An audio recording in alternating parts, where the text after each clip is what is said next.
Welcome back to History Class with Dr. W and our continuing discussion of Vietnam. In the previous lecture, we talked about President John F. Kennedy and his team of advisors, most of whom encouraged Kennedy to deepen America's involvement in Vietnam.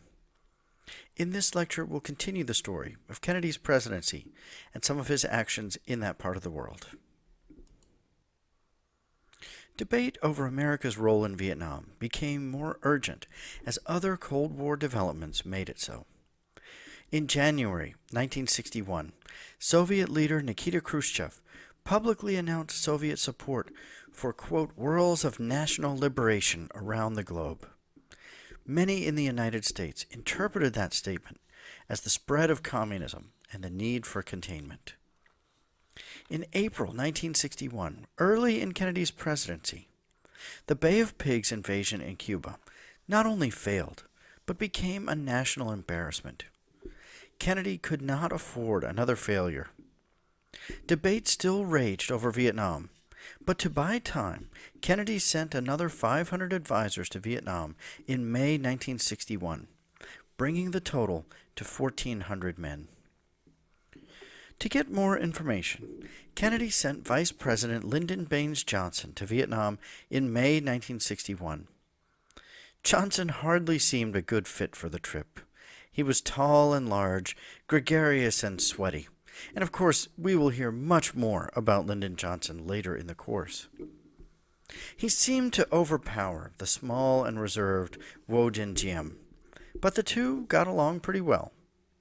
Johnson spent his visit pressing the flesh and entertaining at countless official breakfasts and meals. He was awkward at times, but seemed to win over the Vietnamese people. At one point, someone pointed out that he was mispronouncing the common Vietnamese surname Nguyen, Nguyen, Nguyen. He was saying it something like Nguyen. He laughed and said, "We'll never lose the war. Everyone in the whole damn country is named Nguyen." In spite of his friendship with Diem and his success on the trip, he remarked to a journalist about Diem, "Shit, man, he's the only boy we got out there." Lyndon Johnson encouraged Kennedy to continue its military support and increase economic development in Vietnam. JFK was plagued throughout his presidency by conflicting reports. Officials sent to Vietnam, depending on their own politics and who they talked to, returned with reports that Diem was behaving horribly and that U.S. hopes were dismal, or that the country was on the brink of being stabilized and U.S. troops might come home any time. The Saigon Press Corps, led by such famous reporters as David Halberstam of the New York Times, Neil Sheehan of UPI, Peter Arnett of the Associated Press, and Stanley Carno of Time, consistently argued that the Diem regime was isolated and paranoid, and that a stable democracy was virtually impossible at that time.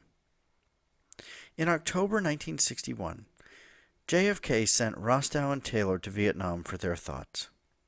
Upon their return, they both urged an increase in both troops and economic aid, as well as preparations for a major counterinsurgency campaign.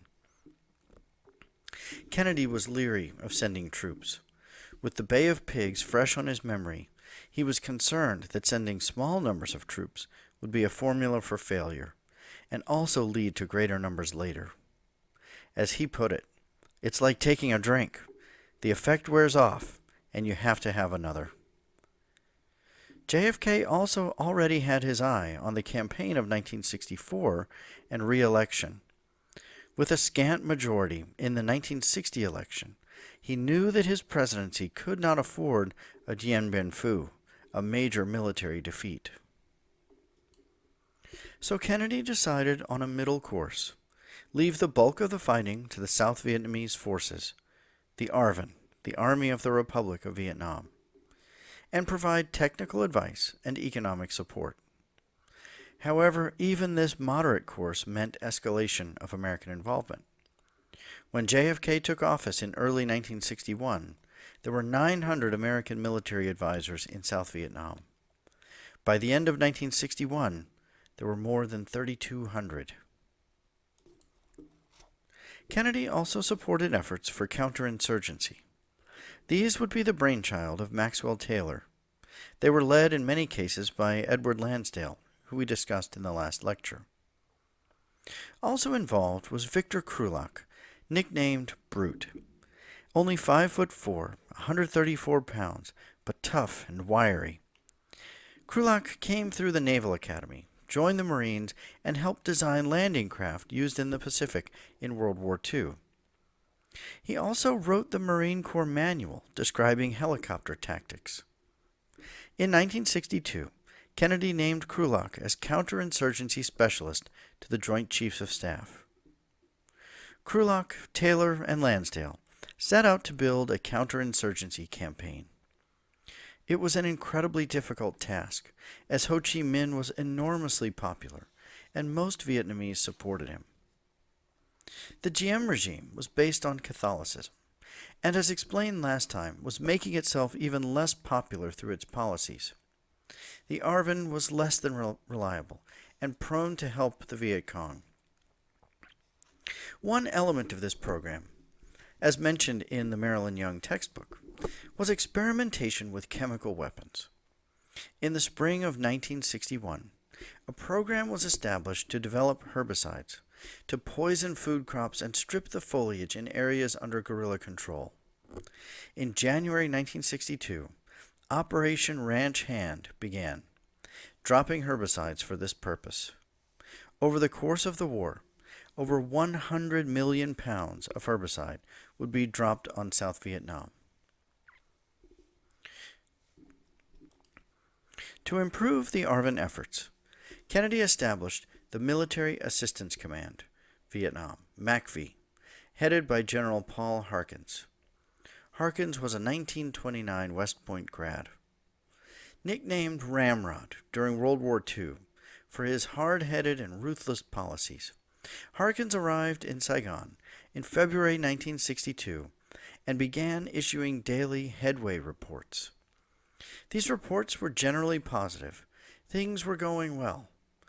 But he consistently requested the 3 M's: men, money, and material. In our next lecture, we'll discuss these requests for troops and other supplies, and talk about more of Kennedy's early actions in Vietnam.